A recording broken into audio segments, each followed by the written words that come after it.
it might sound like an arrogant thing to say, but it's the first time I failed in this career. I've failed in many things in my life, believe me. But from a coaching perspective, it's the first time I've gone somewhere and the agreed on things that we agree on in the beginning. I didn't help the team get there. That's the reality.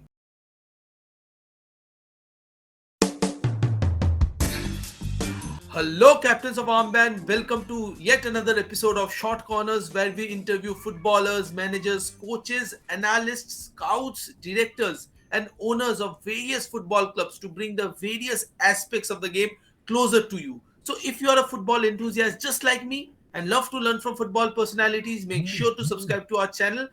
And today with us, we have Mr. Conor Nestor, and what a pleasure to have him here, the former head coach of Hyderabad FC. So, Mr. Nestor, how have you been? I'm good, thank you, and it's a pleasure to join you all here today. It's our pleasure to sir host you in our show, and it's a long time dream for everybody at Armband to have someone so much knowledgeable like you in our show, sir. But as I will just go into the straight talking point because I will not waste your any time. I will just go into a talking point that is you have worked with Hyderabad FC for 6 months. So what is your general thoughts on Indian football and ISL? Yeah, well, I think obviously the initial response is regret because it didn't go how I wanted it to go on many fronts, and it ended. The relationship ended. But without going into obviously the specifics of all of that, I've been a fan of the ISL for many years, working in Cambodia for 5 or 6 years. The ISL was one of the few leagues you could watch in the region where even the commentary was in English, which was very helpful for the likes of me. So yeah, I was a fan of the league for quite a while, and then getting here, it didn't disappoint on many levels in terms of the size of the stadiums, the quality of the pitches, the I would say the disparity sometimes in the quality between foreigners and locals. It can be bigger than it was in where I've worked in the past, which is an interesting challenge when you come in as a coach. And of course the supporters. And I have to say that particularly for me that the biggest part of the regret was not to bring happy times to the Hyderabad fans, because I got to spend some time with many of them, and um, they have really big hearts, love their club, and I, from the bottom of my heart, hope that the good times come back to all of those supporters as soon as possible. In 2018, you joined the Cambodian club Svay Rieng, and my pronunciation may be wrong, so you can correct me in here It's as well. not bad. Yeah, it's pretty good. It's pretty good. Yes. So, sir, It's a big long name actually, Prekan Rik Swairin, but most people call it Swairin because it takes too long to say the full name. sir, totally fine, sir. But you have managed swearing, and in your first season with your club, you faced challenges like the injury crisis, the absence of foreigners, and a riot in itself. So, what were the key takeaways, and how did you build from those experiences? Well, it's funny. There's some parallels between the two stories in terms of um, being able to start on the front foot and kind of putting your best foot forward. And I don't mean me personally, I mean the whole football club. So when I came to Swarian, it was 4 weeks before the season was about to start. There was one foreigner recruited. There was no new local players recruited. Um, there had been no kind of gap between last season, off season, and pre-season. So kind of what I wanted to do in terms of the physical conditioning of the players, we just couldn't do it. And then obviously recruitment was interesting when you kind of had a 4 week window, and also it was my first job as a head coach. So the networks that you establish over time, you don't have in the beginning. So it was a baptism of fire, and I think we won two, drew two, lost two in the first 6 games. And like you said, in the seventh game there was a riot, where there was an incident on the field. Some people from outside the pitch joined into the incident, and the stand emptied, and all my career, I'd worked in Europe or America, and I spent a brief time in Australia. So this was kind of pretty new to me, and hadn't come up on any of the coaching courses that I'd done at that point, how to deal with a riot. So, but luckily, it was a really positive turning point in terms of kind of that ill discipline and that kind of emotions taking over rather than controlling your emotions. Appeared to be a long-term problem in sometimes you could say in the game in Cambodia at that time, but also with the club. And the owner and the CEO and the general manager were fantastic with me. They basically said, we have a problem with this, go and fix it. Whatever you need to do, we will support you. And we used probably the rest of that season, because we had lots of bans and lots of players unavailable. We used it to really find out who we wanted to be part of the long-term future of the club, and who we wanted to move on. And the big thing was that 2019 was going to be the test of if we made the right decisions or not, so. And so the most interesting part I find is that how even in all those chaos you try to just find out the right solution for the next season. And so the next season was something dramatic. In 2019, the 33 game unbeaten run to win the Cambodian league was impressive, and impressive is an understatement here. So can you share some insights into the factors that contributed to this success, and were the specific strategies implemented during that period, keeping in mind the last season there was a literal riot, and the next season you were just running away with the league? So sir, what are the factors?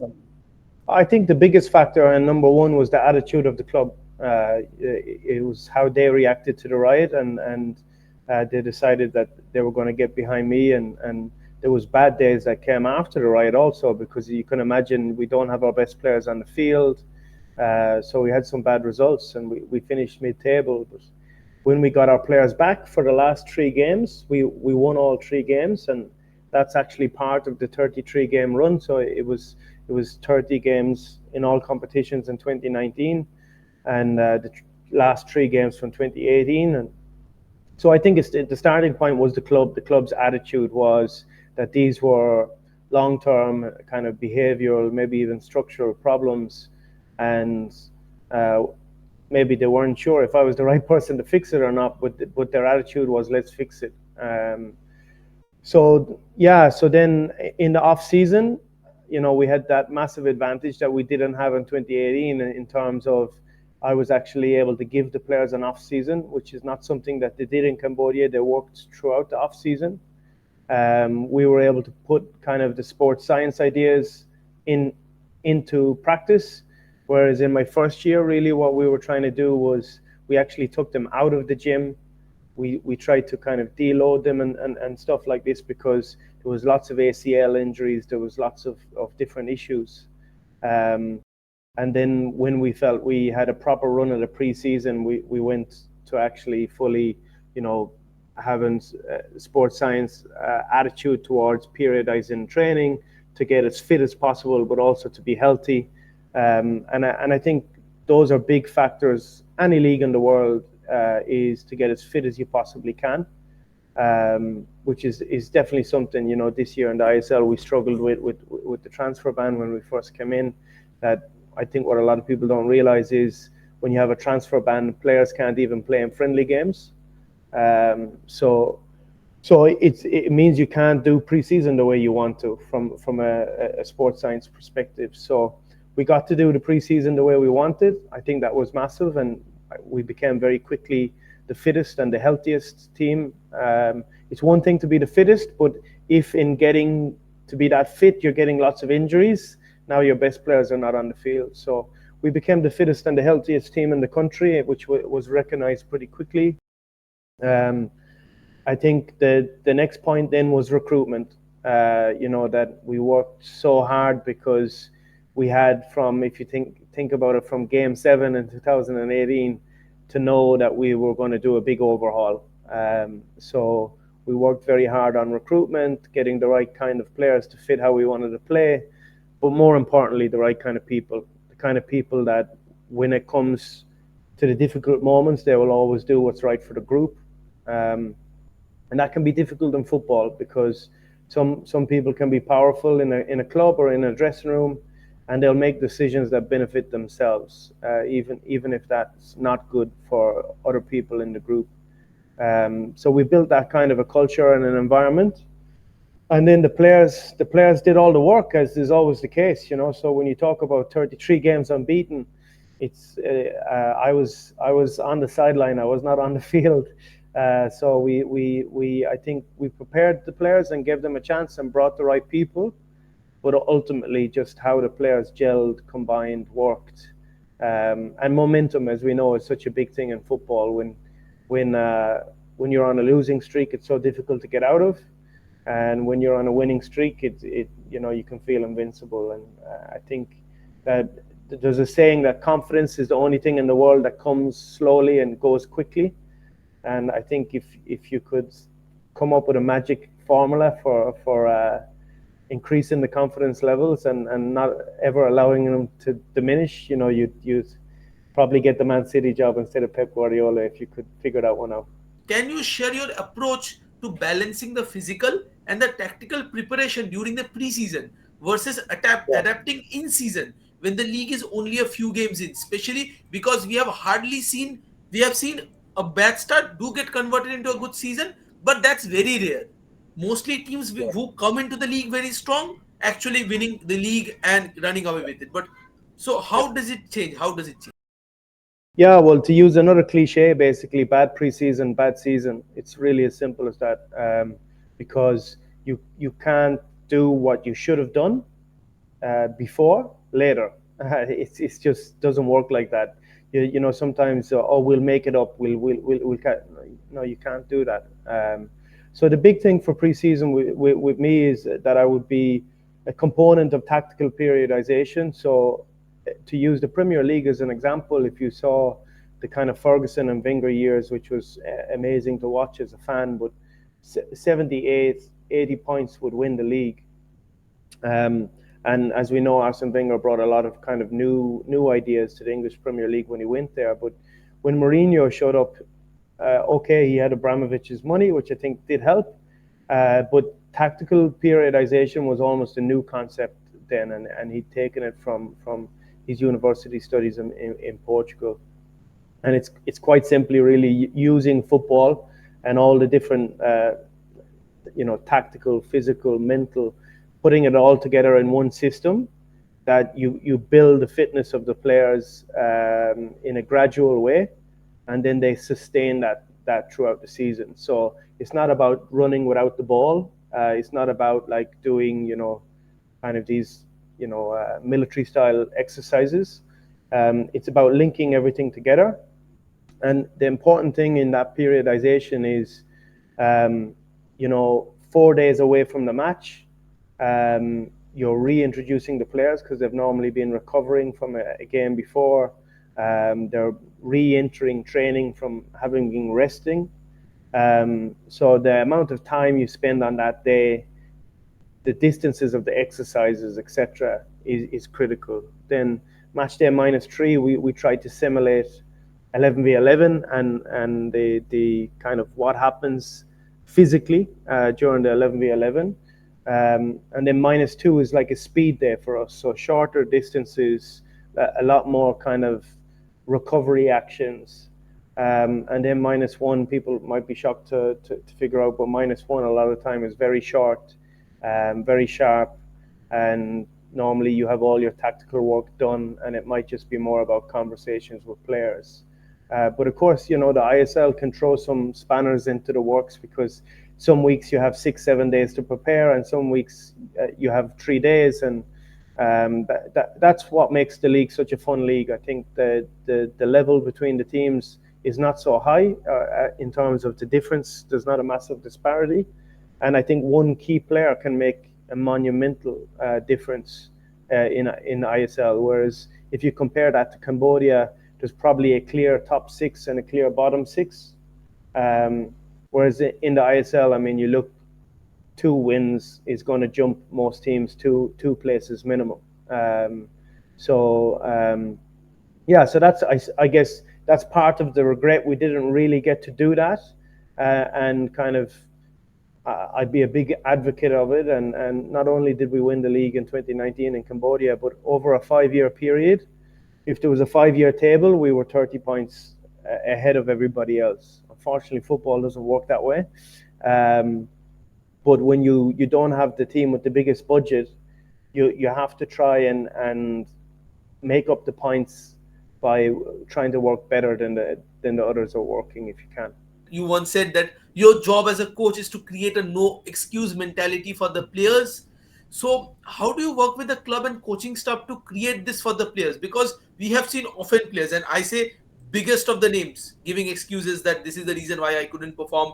I think the pitch could have been more dry, the pitch could have been more watered, the air should have been not there. There are tons of things which are being said. So, how you create that no excuse mentality within the club itself?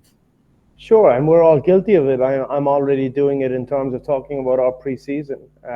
But this is something that I brought with me from Limerick in my time when I worked with the Football Association in Ireland and also with Limerick FC. And we were lucky in Limerick FC. I was the assistant coach to a top manager who's coaching Trinity United now. Tommy Barrett is his name. And our quote, if you like, was, no excuses, no regrets. And once you go into the habit, if you like, of I won't even say making excuses, because actually the excuses are always there. There's always, it's there if you want to reach for it.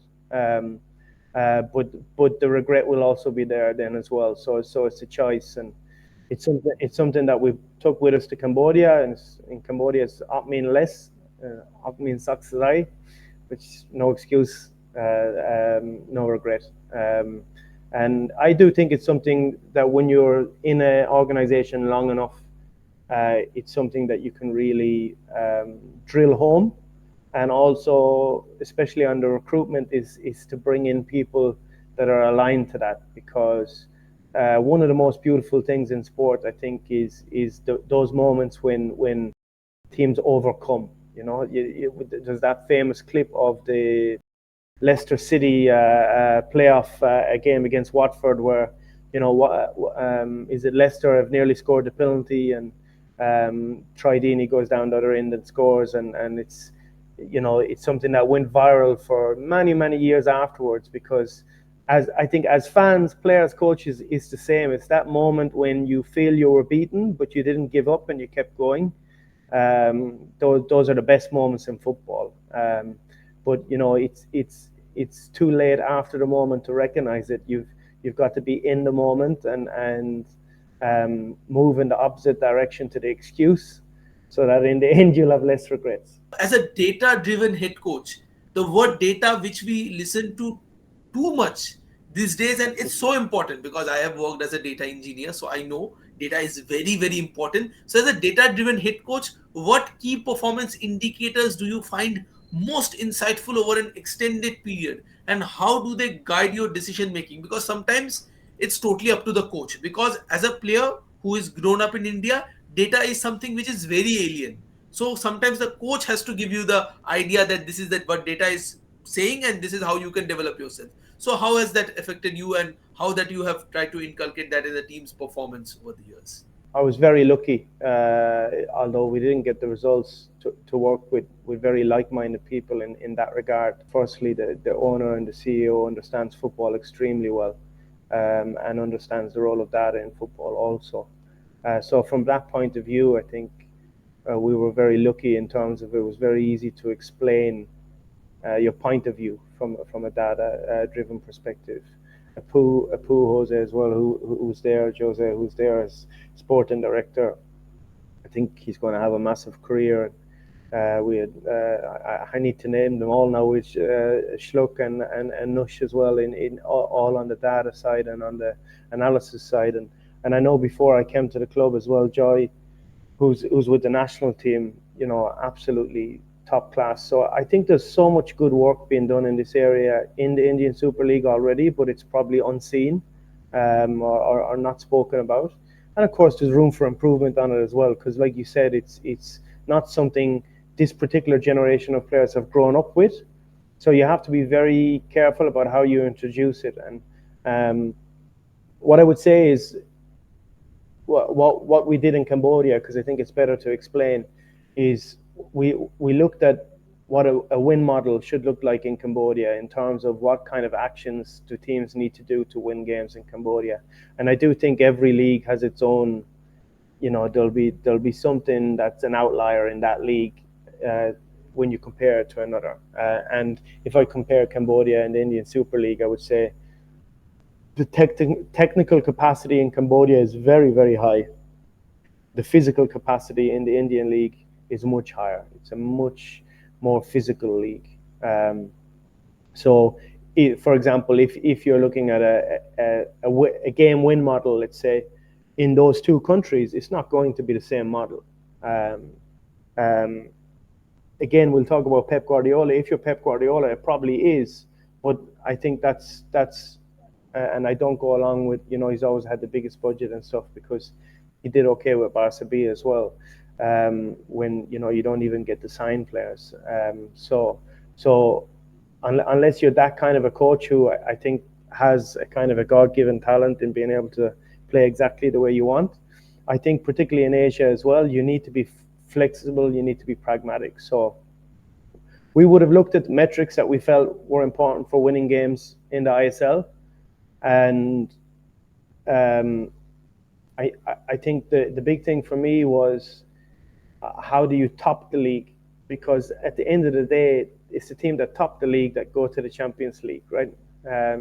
So I know it's a playoff system and all of the rest of it, but you've got to try and come up with a model for topping the league. So yeah, we had team-related metrics, and I think owning the ball a little bit more, owning the ball in the opponent's half a little bit more, recovering the ball more frequently in the opponent's half are probably the straightforward ones, and being a bit more proficient on things like XG.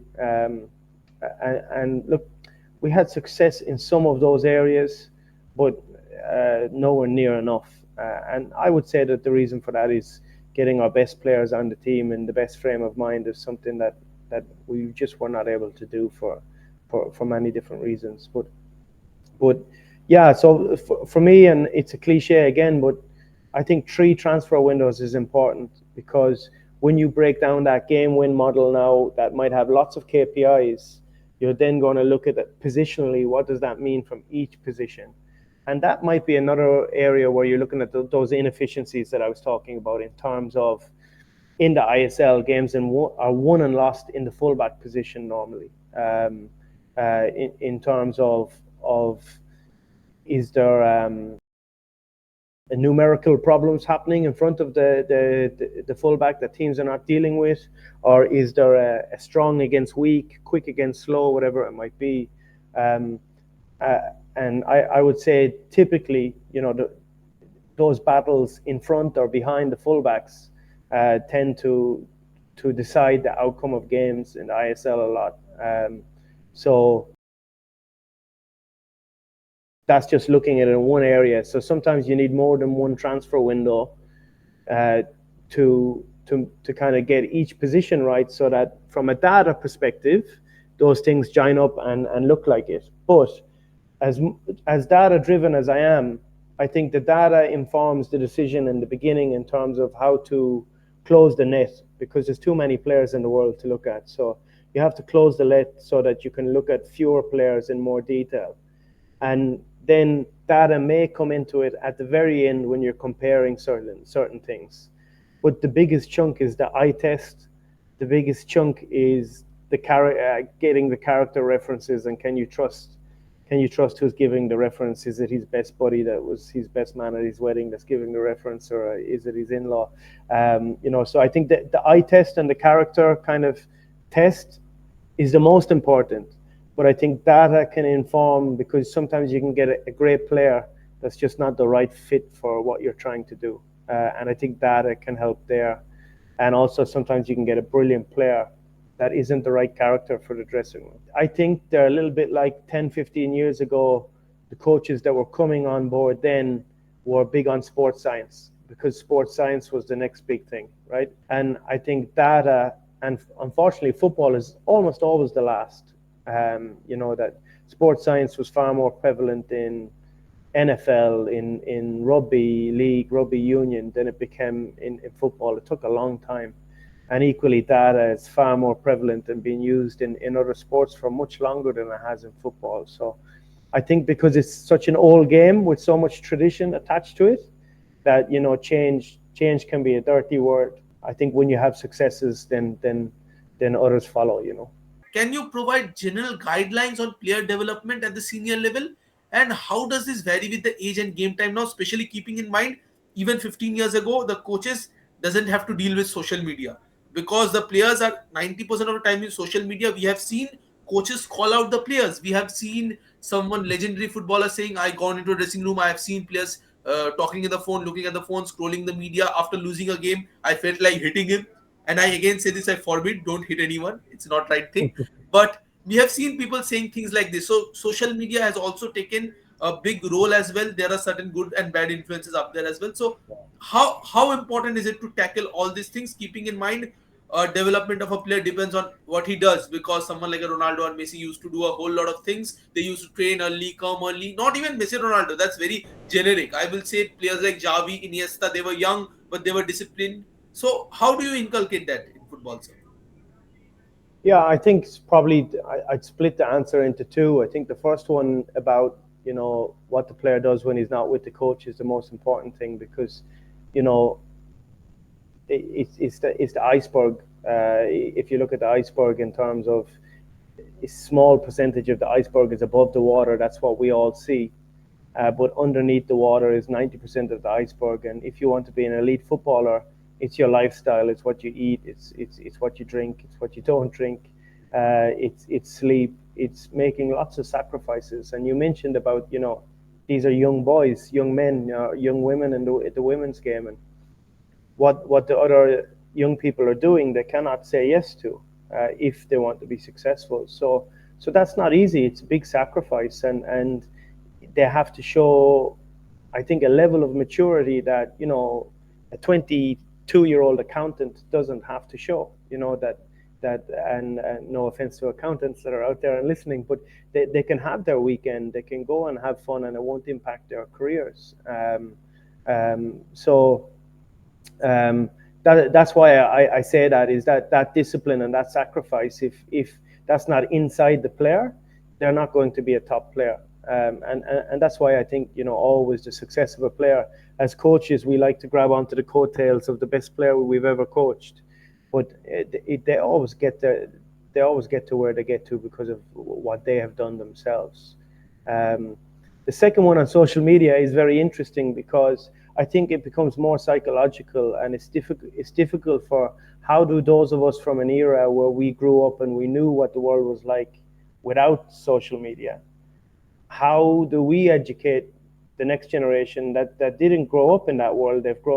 So their relationship with the phone and with social media is different to ours, and yet we have problems with it also because it's this new trend, and nobody really knows how to deal with it. But I think from a coaching perspective and from a psychological and mental development, one of the big things you've got to do when you're coaching individuals is can you help influence that their motivations are intrinsic and not extrinsic. So if everybody's calling them a superstar on Instagram, they should realize that they're not a superstar just because some guy who normally doesn't even have a face on Instagram is saying that he's a superstar. And equally, if somebody is being derogatory, it's like, who is that person a part of your family? Is he involved in your development or your career? But I think that's very easy to say, and again, it goes back to the kind of sacrifice and discipline, and I think it's a mental sacrifice and a mental discipline when it comes to social media. And I think we have to start young with this. That there has to be work done in the academies in terms of what your teammates think of you. That's really important, and I've used in many dressing rooms that I've been in. The biggest inspiration in my life happened to be my father, who unfortunately passed away when I was 21. But his teammates, he died when he was 60. his teammates lifted his coffin for the couple of kilometers from our home to the church where he laid to rest. And I think that says that he was a good teammate, no? So I think that we've got to try as coaches and even as supporters, I think as well, that we can't be today talking on social media about, be kind and mental health and all of these things, and then tomorrow, abusing a human being because of an outcome of a football match, for example. So yeah, I think there's a collective responsibility there, but you're 100% right that this is the challenge of the modern era for modern athletes. It's uh, how can they use these things to even get benefits in their career, which they can, and that can take care of their family, which is great. But make sure that like they don't become a victim of what it can do also. One question that I will ask, it's a bit personal one, but looking ahead, what are your future goals and aspirations as a coach? And are there specific challenges or new heights you aim to achieve in your coaching career? Because your coaching career has been so diverse. You have managed in continents, you have done your job over the years in multiple countries. So, any new challenges in mind when taking a new job? Yeah, I think the important thing now is, since 2006, I've worked in football without a break. Um, um, as it's well publicized, I'm doing my pro license this year. Um, and the reason, why am I doing it now when I've been working full time in the game for such a long time is, um, I like to put in practice the theory in terms of what I've learned. So I did my B license, UEFA B license in 2007, I believe, and I did my A license in 2015. And it's because I wasn't in a rush for a job title. How many stripes are on my shoulder is not something that concerns me at all. It's how big an influence can I have in the organization that I'm in and on the lives of the people that are around me, and hopefully that they can have on me also. Because I think ultimately, when you're lucky enough to work in football, you see the empowerment that football brings. Football literally brings people together. It's bringing us together now, and our countries are 10,000 kilometers apart. To have this conversation, it brings people into a stadium with their families together to share moments and memories. So I think it's the same when you're on the pathway of discovery, if you like, in building your career. And that's why I'm on my pro license now, and I wasn't on it 5 or 6 years ago, because I'm not in a rush to collect badges. I'm just trying to be better each day, as cliched as that sounds. Um, I think what's next is finishing my pro license, which should finish in April, and hopefully I do a good job, and they do give me the badge, as I mentioned. Um, but uh, it's the first time I've had a break since 2006. Um, it might sound like an arrogant thing to say, but it's the first time I failed in this career. I've failed in many things in my life, believe me. But from a coaching perspective, it's the first time I've gone somewhere and the the agreed on things that we agree on in the beginning. I didn't help the team get there. That's the reality. Um, so I think when you have moments like that, it's good to pause, to be intrinsic in what I said in the last question, and look inward and go, well, what were the things that I should have done better? So that whatever is next, and to answer your question, I don't know what's next, but whatever it is, I want to be better. And um, it's funny in this job, that last year in Cambodia we lost the league on the last day of the season, and I believe my individual performance was much better than when we went 33 games unbeaten. I think that's also important, and it leads maybe to the social media question as well that you'd mentioned, that all the noise on the outside, they're not on the inside. They don't know what the challenges are, and sometimes having that kind of honest reflection yourself is, okay, we lost the league on the last day of the season, um, but I did a better job this year than I did last year. Um, and having trusting the people that are in the organization with you, to say the opposite to that if the opposite is true. And I think we forget sometimes as well that, coaches, footballers, and all the rest of it, it's, the path to development, no matter what you do, whether you're a journalist or a doctor or whatever, it's not linear. And even the journey to a top of a mountain is not a straight line from the bottom up to the top. That's normally actually the worst way to climb any mountain. That there's times when you've literally got to go down to go back up again.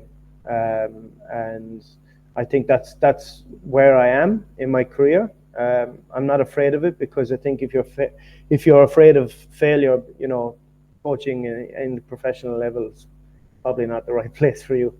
But I'm very grateful to the people I met in India, the supporters, a lot of the people I worked with, and just the general people you meet when you're going for a coffee, because Ireland's called the land of Céad Míle Fáilte, which is 1,000 welcomes. And I think right from my first day in India, I realized that there was more than 1,000 welcomes in India. So who knows? Maybe in the future I get to come back and things align a bit better for me and the organization I work for.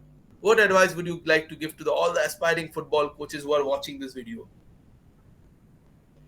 Yeah, I think that, sometimes, and I remember actually sitting down and meeting all the fans in Hyderabad, and we had an evening together, and it was very, I feel anyway, open and honest discussion, and something that I wanted to share with the fans, because sometimes there can be a detachment that the fan is spending their money to support the team, the player is getting paid, right, to play for the team, and that difference can create a detachment, if that makes sense. But in my experience, professional footballers love the game more than anybody else, because they had that obsession with the football as a child that led them to getting to the proficiency of being a professional, right? So that is somebody that loves the game. But where I compare coaches and players, and this is my advice to aspiring coaches, is sometimes someone becomes a professional player because as a kid he loved the ball. And if you want to be a professional coach, you have to love the game. Because I've met coaches who, they don't go to opposition stadiums to watch the games. They don't watch the games on Y Scout. They don't, and I find it boring. They don't go and try and learn about data or sports science and stuff like this. And it's like, well, yeah, that's not interesting to me. So I think the job of being a coach now, it's a multifaceted job. It's not you going and putting on a training session and picking the team. It's there's multifacets to it. There's multi-disciplines involved. And if you want to learn and grow in all of those areas, what's the bottom line? You have to love the game. And if you suffer, and my recent story is one of suffering, to get back up and go again, you need to love the game, because it's a great career. It's great to work in football. I think it's many people's dreams, but it doesn't always feel like a dream. That there are tough moments, and I think, yeah, your desire and your love for the game, it just needs to be full.